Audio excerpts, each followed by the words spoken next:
I knew something was off the second Josh swaggered into my cubicle like he'd just been knighted by Bezos himself. Fresh out of college with that smug deodorant commercial grin, he plopped into the guest chair across from me and said, "So you're the one I'm shadowing, huh?" Shadowing, right? More like circling, like a vulture with an onboarding badge. Martin had cornered me in the break room that morning, reeking of Axe body spray and ill intentions, grinning like he just discovered fire. "We just need a little redundancy in case you ever take a vacation, Sarah," he said, using the tone of a man who thinks saying redundancy doesn't make him sound like a firing squad in khakis. I hadn't taken a vacation in 4 years, not even a sick day. Once I worked through a double ear infection and a sprained wrist because payroll doesn't stop just because you fell down your porch stairs chasing a squirrel out of your tomato plants. So yeah, I knew the vacation line was BS. Josh wasn't here to learn. He was here to replace. And to make things worse, the little twerp kept narrating everything I did like he was filming a YouTube tutorial. "Oh, macros, sick. So you built this whole reconciliation process yourself?" Just nodded. He didn't need to know that I'd spent months automating our archaic expense routing system because Martin once blew a gasket over a 12 mileage reimbursement showing up late. Josh typed like a caffeinated squirrel, trying to impress me with questions that sounded like they were written by ChatGPT after a couple beers. Meanwhile, Martin kept materializing behind us like a haunted Roomba. "Hey Sarah, quick thing. What kind of access level are you giving Josh for vendor management?" "Read only," I said without looking up. He didn't like that. I could smell his disapproval before I saw it, like cheap cologne and career sabotage. Might as well just give him full. He's going to need it eventually. I smiled and didn't move a damn finger. "And hey, since you're already here with me in this mess, maybe do me a small favor. Tap that subscribe button and help me hit my first 10,000 subscribers. It's free, unlike Martin's soul.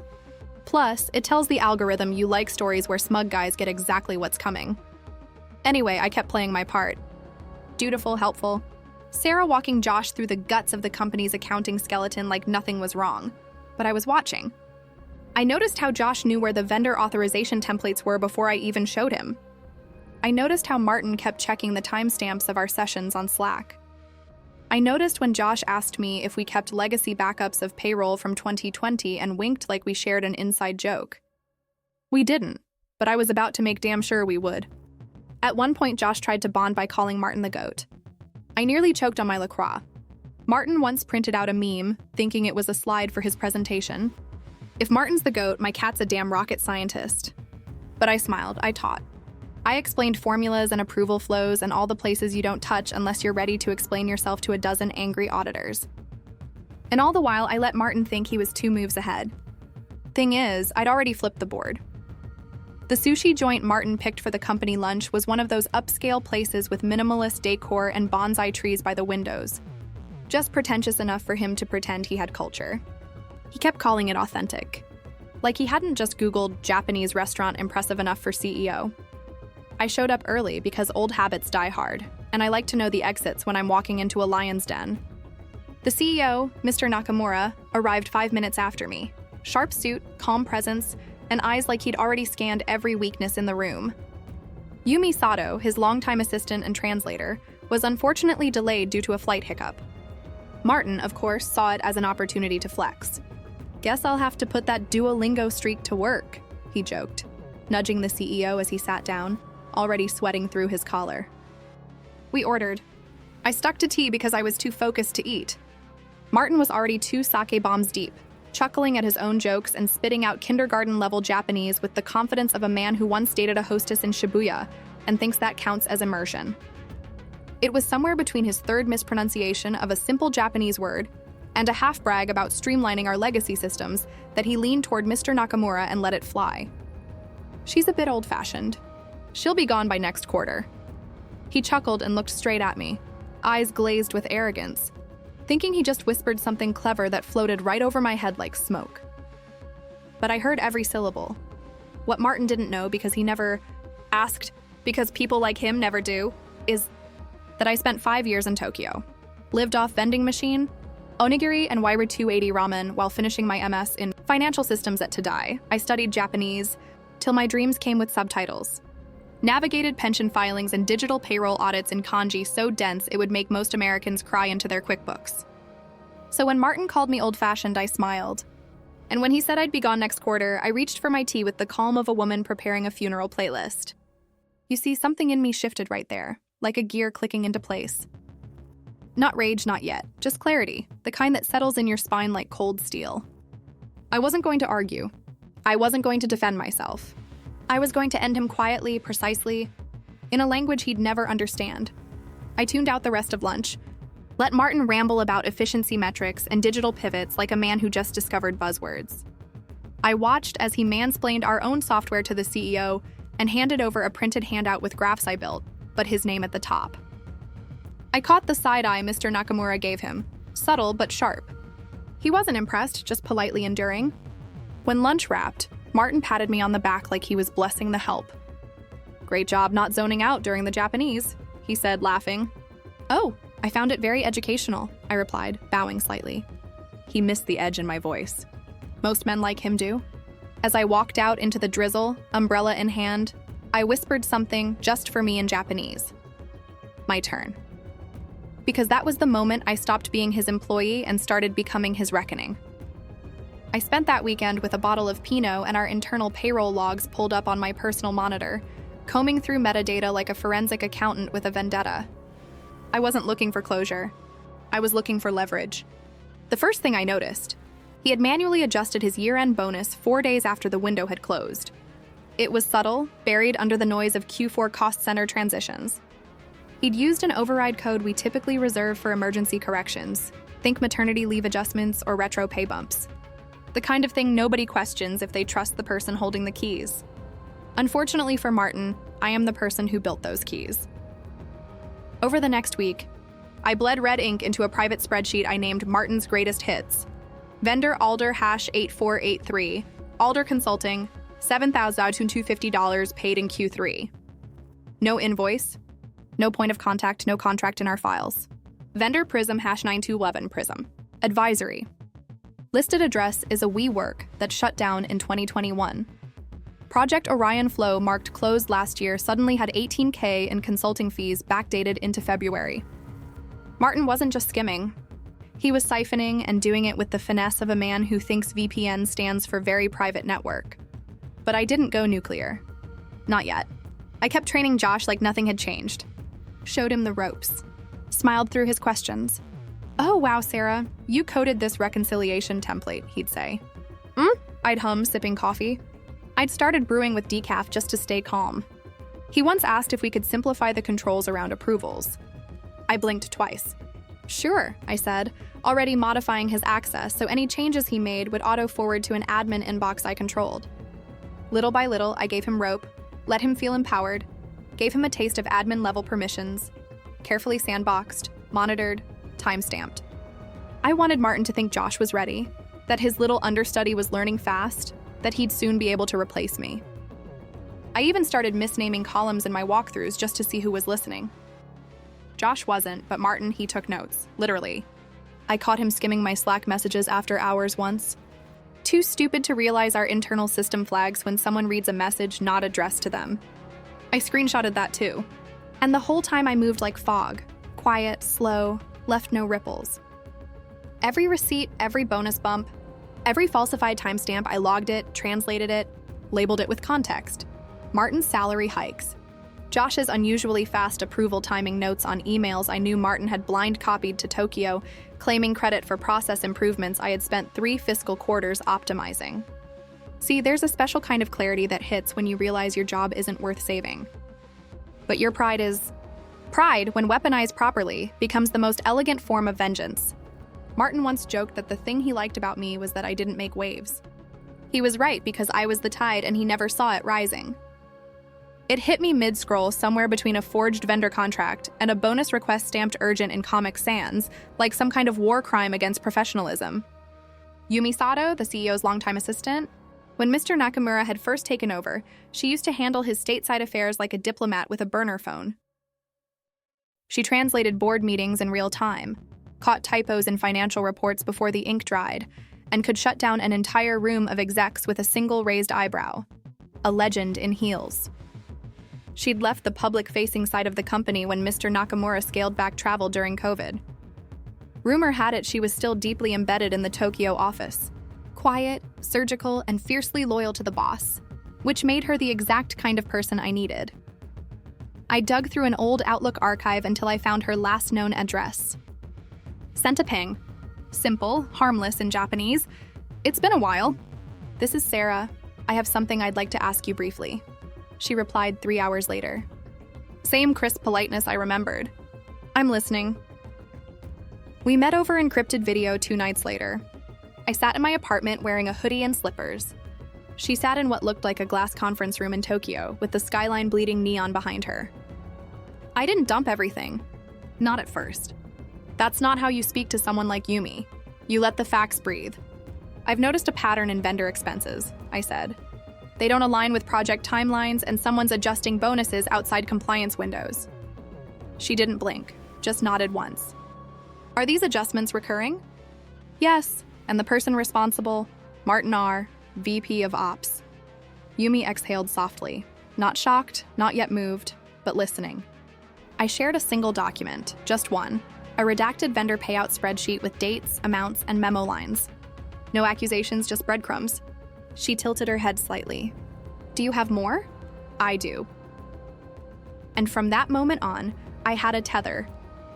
Over the next 10 days, I fed her data like clockwork. Edited spreadsheets, comparison logs, a zip folder of overwritten timestamps Martin thought he deleted. Spoiler, he didn't.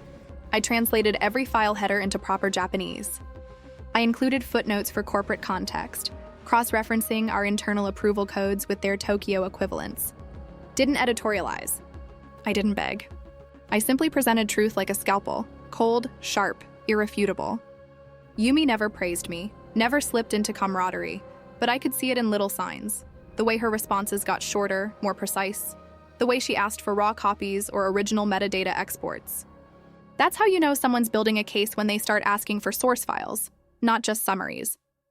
Outside of those messages, nothing changed on the surface.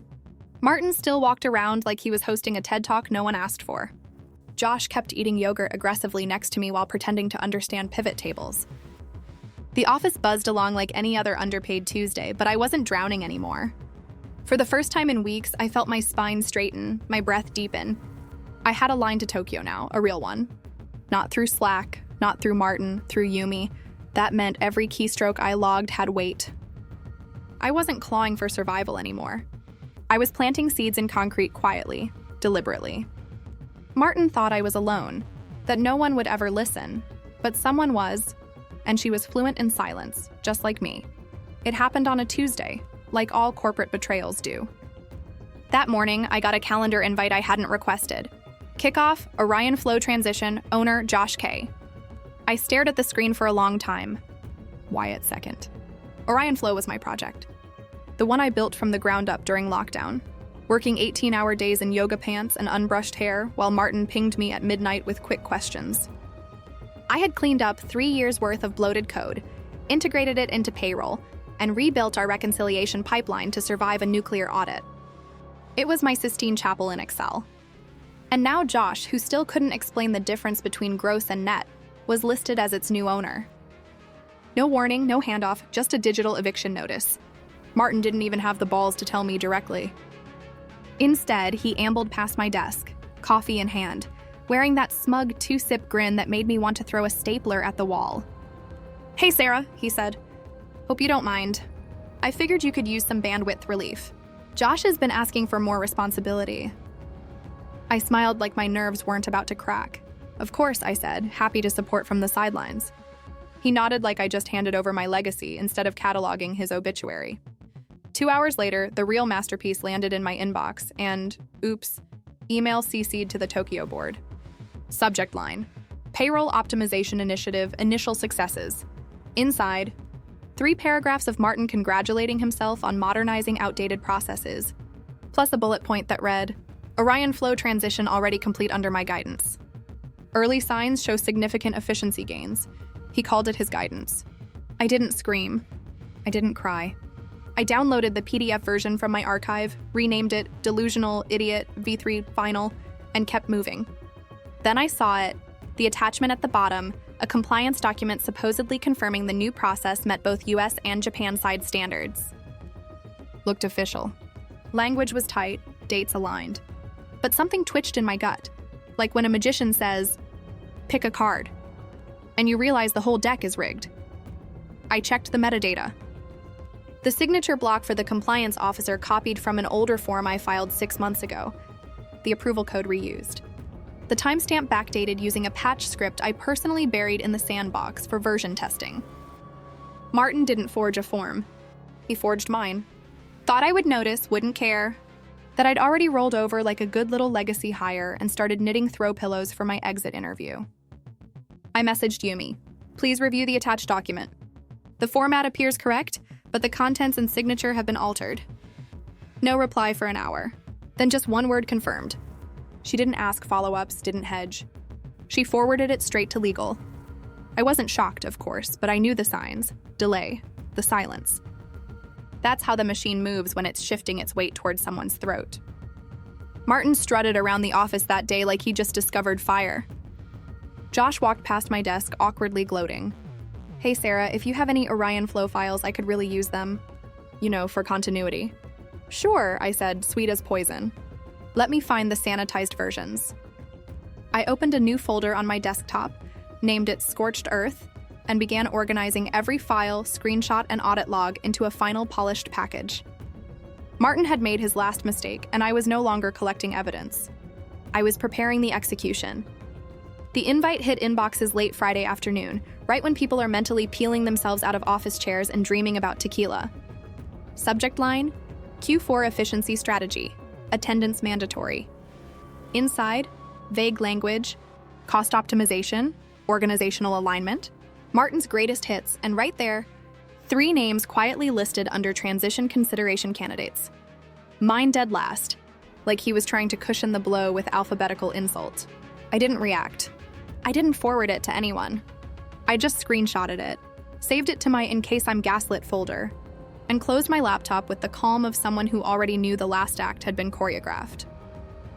Because that morning, 4:42 a.m. Seattle time, just after Tokyo's lunch rush, an email was sent from a confidential Tokyo address to every board member on file. No subject line, just attachments. The first, a spreadsheet titled Unauthorized Adjustments 2022-2023. The second, a PDF labeled Compliance, Fabrication, Martin R. The third, a zip folder named Full Audit, Trail, Internal Use Only. Each file was meticulously translated. Headers color-coded, timelines mapped, approval metadata untouched. Nothing flashy, just unrelenting accuracy. The kind of evidence that doesn't yell, it whispers, "Look closer." By the time I walked into the efficiency meeting Monday morning, the boardroom was packed, uncharacteristically quiet. Martin stood near the head of the table, flipping through his presentation remote like he was auditioning to be the next Tony Robbins. His tie was crooked, his smile looked just a little too practiced. I chose the front row, sat dead center, crossed my legs, and folded my hands over a notebook I didn't intend to open. I wanted him to see me when the floor gave out. Martin clicked through the first slide, cost containment goals. Then the second, operational realignment. On slide 3, his voice cracked slightly. And finally, key restructuring areas to streamline redundancies and promote fresh innovation. He paused. Before we dive in, I want to, address something that came to our attention this morning. Oh, there it is. He tried to play it off like some harmless administrative hiccup. We received an email that includes some internal documentation that appears to have been manipulated. We're working with legal too, he blurted. The CEO, silent until now, raised a hand. No, he said quietly. We're not working with legal. They're working with us. A single line like a scalpel to Martin's jugular. Martin blinked. I'm not sure what you mean by... Another board member slid a printed copy of the audit trail across the table. Did you authorize these payments? Martin reached for it with the hesitancy of a man trying not to leave fingerprints. Across from him, I watched the room freeze frame around his unraveling. Every breath, every eye shift. It was all there in high corporate silence, the kind of silence that only happens when the predator realizes he's prey. My tea thermos clicked softly as I took a slow sip. Mint chamomile. Martin used to brag it helped with performance anxiety. Guess it stopped working. I didn't need to speak. I just sat there smiling. Not smug, not loud, just ready. Let the walls close in. Let the email do the talking, because the only thing louder than justice is a trap sprung in absolute quiet. Martin stalled like a man caught with a bloody glove and no script. His voice got higher with each excuse, trying to pivot the conversation to broader organizational shifts and future-facing leadership strategies, as if jargon could cancel out arithmetic. But the CEO wasn't moving. He just stared motionless at a single line in the document. One line, one transfer, one name, he said, voice low and clipped. Mr. R, can you explain this transaction? Martin's mouth opened, closed, opened again. That payment was part of an end-of-quarter adjustment tied to vendor onboarding. The reconciliation team approved it. I have the memo somewhere. His hands fumbled through a folder like a magician looking for a rabbit that never existed. I believe Sarah might have signed off. I didn't even blink. And right then, like fate had cued the entrance, she walked in. Yumi Sato, 5'0" of silent command, dressed in a navy blazer and calm fury, walked past the stunned execs straight to the head of the table and handed the CEO a navy folder stamped with the Tokyo office seal. No one moved. Even Martin sat frozen, one hand still in his manila folder, like maybe if he just stayed still enough, she'd vanish. The CEO opened the folder, read silently. His eyes didn't change, but he passed the contents to his left. The ripple began. Each board member read, glanced at Martin, then passed it on. Yumi stepped forward, calm, composed. She opened her mouth and delivered the line that would end careers. This manager, Martin R., has defrauded this company and insulted your judgment. See attached documentation. She didn't raise her voice. Didn't flinch. Just read it like she was announcing the weather. Martin looked like someone had unplugged his spinal cord. His mouth fell open. Nothing came out. His eyes darted left, right, looking for a lifeline, a rebuttal, even a misplaced sympathy nod. None came. Someone coughed. Papers rustled. A chair creaked. And me? I didn't say a word. I didn't have to. I just shifted slightly in my seat, adjusted the sleeve of my blazer, and looked him dead in the eye. He knew. He knew. Yumi set the folder down with surgical precision, turned toward the door, and as she walked past me, our eyes met. No wink, no smirk, just a subtle nod. The kind of nod shared between two women fluent in strategy, silence, and survival. Martin tried one last Hail Mary. This is clearly some kind of vendetta. She's been undermining me for weeks. She's been slow-rolling handoffs, withholding access. Now she's gone behind our backs to sabotage my relationship with Tokyo. He said relationship like he was in some kind of long-distance situationship with the board. The room didn't react. No gasps, no shifting chairs, just the thick, still air of people watching a dying battery try to spark. I stood. No rush, no theatrics, just enough time for every head in the room to turn toward me. Then I bowed slightly, formally, properly, and in Japanese, clear and crisp, I said, "When you joked about firing me, you forgot something. I know your language better than you know your job." The silence hit like a thunderclap. One of the younger board members sucked in a breath. Someone near the back actually murmured, "Damn." Martin froze, blinking like maybe if he stared hard enough, he could rewind time. The CEO didn't look at Martin. He looked at me and nodded once. Security didn't drag Martin out. Would have made it too easy for him to spin his victimhood. No, it was worse. Two internal operations guys quietly stepped forward, motioned toward the door. Martin's mouth opened again, but no words came. He picked up his laptop like a child forced to leave the sandbox and shuffled toward the exit like he was still waiting for someone, anyone, to stop this. No one did. Once the door clicked shut, the CEO turned to the board. "Let's move forward," he said simply. Yumi handed out a brief memo detailing internal realignments. At the bottom of page 1, under revised reporting structures, my name was listed. Title: Director of Financial Systems, reporting to Tokyo HQ. I had signed the contract 2 weeks ago. I gathered my folder, took one last look around the room at the executives still trying to process what just happened, at the empty chair Martin had left behind, at the folder Yumi had placed like a tombstone. Then I walked out. No strut, no grin, just calm, fluent silence. Somewhere behind me, the sound of a chair squeaked back into place. The meeting continued, but I was no longer in it. I was beyond it. Thanks for joining the fun, you office survivors. Subscribe for more switch-flicking drama. Let's make your former coworkers sweat.